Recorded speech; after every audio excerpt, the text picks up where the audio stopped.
Bueno, ¿cómo están? Bienvenidos y bienvenidas otra vez. Vamos a empezar con la clase de valoración neurológica en el sujeto crítico, ¿sí?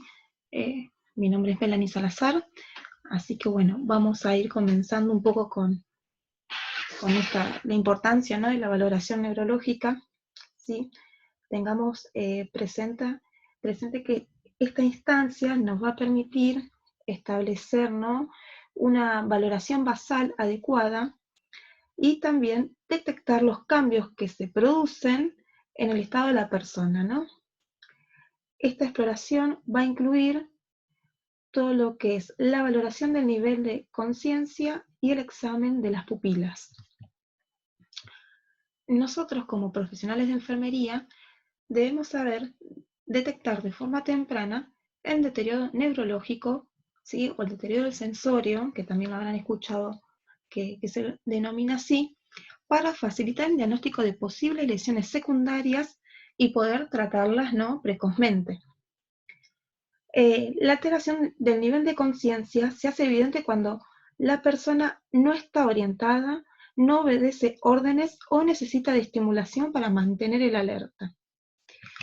Entonces, para iniciar la valoración de este, se suele comenzar valorando la orientación en tiempo, persona y espacio, ¿no?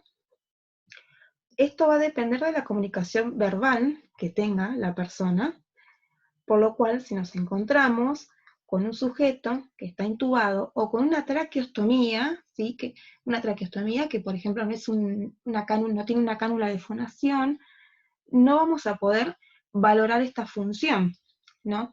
Si la persona está consciente de traqueostomizada, vamos a buscar otros mecanismos como un panel de comunicación para ver, ¿no? Y si moviliza por ahí miembros superiores, esto también nos va a poder ayudar un poco. Pero bueno, ¿qué vamos a evaluar? El estado de alerta, ¿no?, que se mide por la capacidad que tiene la persona de abrir los ojos espontáneamente o mediante un estímulo. Puede ser un estímulo visual, sonoro. Y la respuesta motora, que debemos analizar si es espontánea o si se producen movimientos nocivos o posturas anormales, ¿sí? Por ejemplo, la persona está intubada, está con una analgesia, uno puede hacer algunos estímulos externos para ver qué tipo de respuesta motora nos va a dar. Bien, la valoración de los sujetos con trastornos neurológicos es el primer punto de proceso enfermero y constituye la base para el diagnóstico enfermero, ¿sí? Esto es importantísimo a la hora de evaluar y a la hora de, por ahí, determinar prioridades a la hora del cuidado enfermero. Bueno, entonces, ¿qué vamos a empezar a indagar o empezar a buscar, ¿no?, dentro de esta persona neurocrítica? Un poco de la historia, ¿sí?, antecedentes de patologías relevantes previas, o accidentes o politraumas anteriores que haya tenido la persona, ¿sí?, la edad, los factores genéticos, los factores modificables, los no modificables, ¿no? Y dentro de la exploración física, vamos a buscar, bueno, el nivel de conciencia, la función motora, la función pupilar, que es nuestro as de espada, siempre digo, porque nos brinda bastante información de qué está pasando, por más que no podamos tener una comunicación terapéutica con la persona, el patrón respiratorio y las constantes vitales. Bueno, en un principio vamos a hablar un poco del mantenimiento de la conciencia, ¿no? ¿Cuáles son las cosas que se tienen que dar para que esta conciencia no funcione de acuerdo a las necesidades o los estímulos exteriores que uno recibe? En primera parte se necesitan que 3 estructuras del sistema nervioso central estén indemnes, es decir, que permanezcan dentro de su funcionalidad lo que es la corteza cerebral, ¿sí?, todo lo cortical, el sistema reticular activador ascendente, que lo van a escuchar también conocido como SARA, y las vías que unen ambas estructuras, ¿no?, para dar función a la conciencia. Acá tenemos alguna imagen del SARA, ¿sí?, que son fibras ascendentes, tanto ascendentes y descendentes, ¿no?, que reciben los estímulos, que están a lo largo de la formación reticular e influyen en la excitación fisiológica, ¿sí? Y tienen una gran participación dentro de lo que son los axones y las vainas de mielina para poder transmitir esa información y actuar o brindar las funciones ejecutivas al individuo. Penetra en forma difusa en el interior de muchas áreas de la corteza cerebral. Ahora bien, dentro del nivel de conciencia vamos a ir un poco de lo menos grave a lo más grave, ¿no? Tenemos una primera instancia, la letargia, que es la dificultad que va a tener una persona para mantener de forma espontánea un nivel de vigilia adecuado y estable, ¿no? Puede ser agitación. La obnubilación, ¿sí? Que es el que le sigue. Para lograr o mantener la vigilia se requieren estímulos exógenos no dolorosos, como hablábamos anteriormente, por ahí un estímulo auditivo, ¿sí? Llamarlo por el nombre en un tono un poco más elevado, ¿sí? No es un estímulo doloroso, pero sí requiere de un impulso o un estímulo mayor, ¿sí? El estupor, el despertar solo se consigue con estímulos nociceptivos, ¿sí? Que puede ser, por ejemplo, zamarrearlo por el nombre, a ver si se despierta. Y después tenemos el coma, que es la estimulación enérgica que no produce ninguna respuesta nerviosa voluntaria. ¿Qué y cómo lo evaluamos, no? Por un lado tenemos el nivel de conciencia o el estado de alerta, que es la valoración del sistema, o sea, el SARA, y su conexión con el tálamo y la corteza cerebral, que es la capacidad que va a tener la persona de responder a estímulos verbales o dolorosos. Y así, con esto, vamos a estimar ese contenido de la conciencia. Eso que nos va a permitir evaluar una de las funciones superiores e implica la orientación del sujeto, tanto en tiempo, en persona y en espacio. Respecto a la orientación, asimismo, uno va a hacer preguntas: ¿cómo se llama? ¿Qué edad tiene? ¿De qué trabaja? ¿Con quién vive?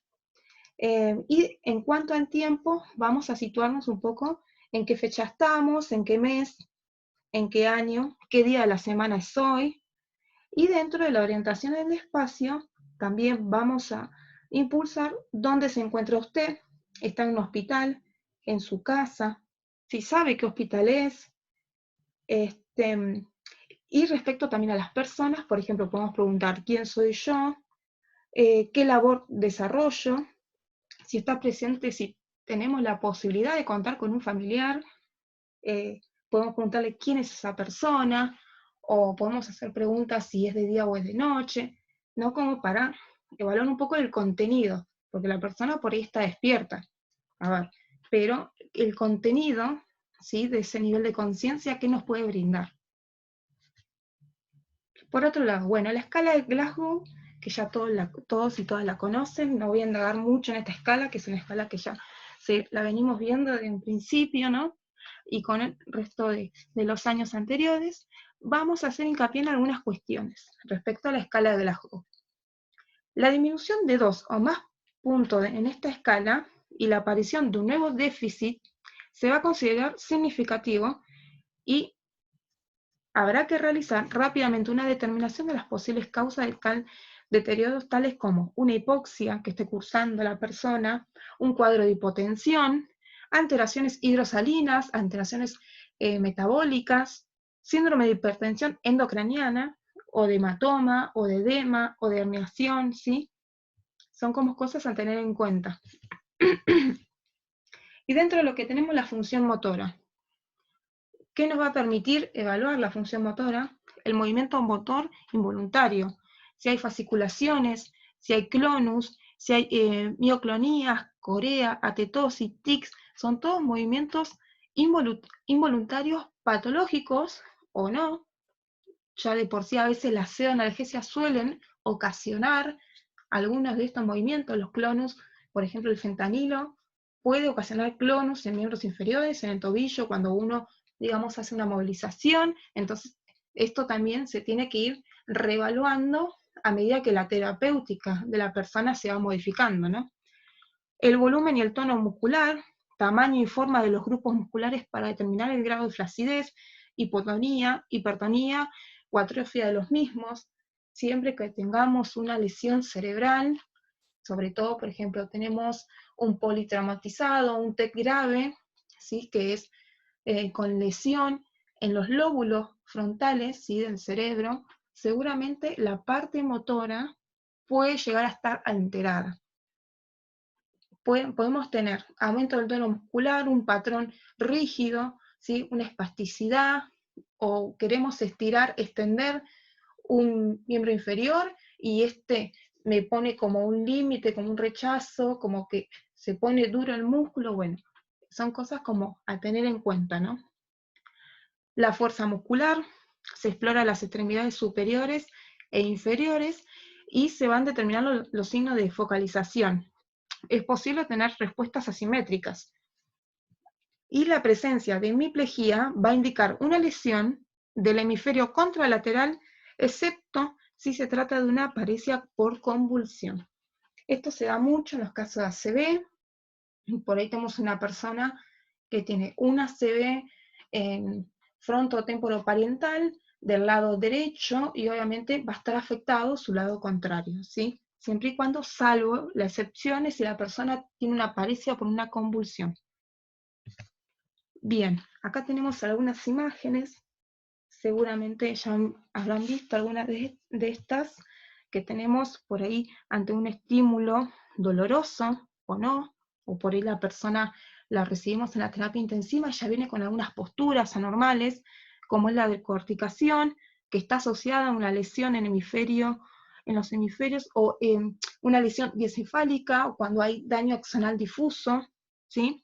Y la desegregación cuando hay lesión de tronco es característica esta postura, ¿no? Y tiene mal pronóstico por lo general. Ahora bien, sigamos con lo que es la función pupilar. Tenemos en tamaño, vamos a valorar en tamaño, si están isocóricas, anisocóricas, que las anisocóricas son en una persona, por ejemplo, que tiene un hematoma subdural, que esa persona ingresa a un quirófano, ¿sí? Para una evacuación de ese hematoma. Uno tiene el seguimiento posquirúrgico, ¿sí? De esa neurocirugía. Vamos a valorar las pupilas. Cambios pupilares me va a indicar herniación o que hay cambios en la presión intracraneal, que la vamos a ver en la próxima clase. También vamos a tener midriasis y miosis. La forma circular ovoide indica comprensión del tercer par craneal y aumento de la presión intracraneal. La reacción a la luz, ¿sí? Si son fotorreactivas, hay que ver cómo se comporta, ¿no? Esa pupila ante la luz va a indicar un adecuado funcionamiento del segundo y tercer par craneal, y va a ver si es rápida o perezosa, si está reactiva o está fija. La valoración de los movimientos oculares nos van a permitir evaluar los nervios craneales, los tercer, cuarto y sexto. Por otro lado, acá tenemos, ¿no? Pupilas normales, anisocóricas, para que puedan ver la diferencia, la miosis y la midriasis. Isocóricas son las pupilas de igual tamaño. Anisocóricas nos va a hablar de cuando las pupilas son de diferentes tamaños, ¿sí? Miosis, ambas pupilas están más contraídas, están más pequeñas. Midriasis, cuando las pupilas están dilatadas. Y las reactivas, quiere decir que hay una reacción de la pupila a la luz, se explora con la ayuda de una linterna. Bien. Alteraciones de las pupilas. Bueno, pupilas mióticas. Nos puede estar indicando varias cosas, ¿sí? Puede ser por exceso de luz, el uso de colirios, intoxicaciones con algún opiáceo o barbitúrico, que tanto el colirio como los opiáceos o barbitúricos se utilizan, ¿sí? A menudo. Algunos trastornos neurológicos están asociados con las pupilas mióticas, como las lesiones neurológicas centrales, o una persona que tiene una fractura de cráneo, ¿sí? Con compromiso de lo que es los lóbulos temporales y parietales. Pupilas midriáticas es cuando la luz es escasa, con las emociones va a haber una descarga simpática, los colirios también van a originar midriasis, medicamento con efectos Atropínicos, los anticolinérgicos, antidepresivos, drogas como anfetaminas, cocaínas, drogas de diseño, un aumento de la presión intracraneal y traumatismo cráneoencefálico y el coma. Bien. Continuemos. Alteraciones de las pupilas, vamos con las anisocóricas. Se dan en lesiones neurológicas que comprometen la inervación automática de la pupila. Por ejemplo, lo que se conoce como el síndrome de Horner. Es una lesión en el tronco encefálico de la parte lateral del bulbo. También tiene mal pronóstico. Por compromiso del sistema simpático cervical, la pupila va a estar miótica y reactiva del lado comprometido. Eso es bastante significativo, digamos, para valorar, ¿no? Sabemos que tenemos una pupila miótica y reactiva del lado comprometido. Bueno, estamos hablando de un compromiso del sistema simpático cervical. Lesiones cerebrales, lesiones en el tronco encefálico, en el mesencéfalo, que comprometen un nervio oculomotor. Midriasis del lado comprometido, como una ACV o también un tumor, etc. Y las pupilas arreactivas son signo de mal pronóstico, lesiones cerebrales severas y en muchos casos con secuelas irreversibles. Dentro de lo que tenemos, ahora pasamos a la función respiratoria. Por un lado tenemos nuestro cerebro, que va a estar conectado, ¿no?, de alguna manera internamente con el tronco encefálico, mecanismos metabólicos y el bulbo, ¿sí? Todo este componente nos van a dar una función respiratoria, un patrón respiratorio eficaz, ¿sí?, o no, que puede estar alterado, y nos va a hablar del estado de la vía aérea, ¿sí? Comanda actividad de músculos respiratorios, lo que es la protuberancia, que en ellos están los centros aunésicos y neumotáxicos, ¿sí?, que inervan y ayudan a la frecuencia respiratoria. Entonces, yo cuando sé que tengo unas lesiones de estas características, tronco encefálico, está el bulbo comprometido, parte de protuberancia, bueno, nuestro patrón respiratorio también va a estar un poco alterado e irregular. Acá tenemos algunas cuestiones, como por ejemplo son los ritmos respiratorios anormales, ¿no?, que de cierta forma nos alcahuetean dónde puede provenir la lesión. Si tenemos un ritmo de Cheyne-Stokes, puede ser una lesión diencefálica o los ganglios basales. Si tenemos una hiperventilación neurógena, vamos a hablar de una lesión posiblemente en el mesencéfalo. Si tenemos un ritmo respiratorio aunéxico, como le dijimos en la filmina anterior, seguramente la protuberancia va a estar comprometida. Y si tenemos una respiración atáxica, seguramente es el bulbo. ¿Dónde puedo ver yo estos patrones? En el monitor. En el monitor tenemos siempre los patrones que nos van a indicar, digamos, esa curva, ¿sí?, en conjunto con la frecuencia respiratoria, cómo está actuando.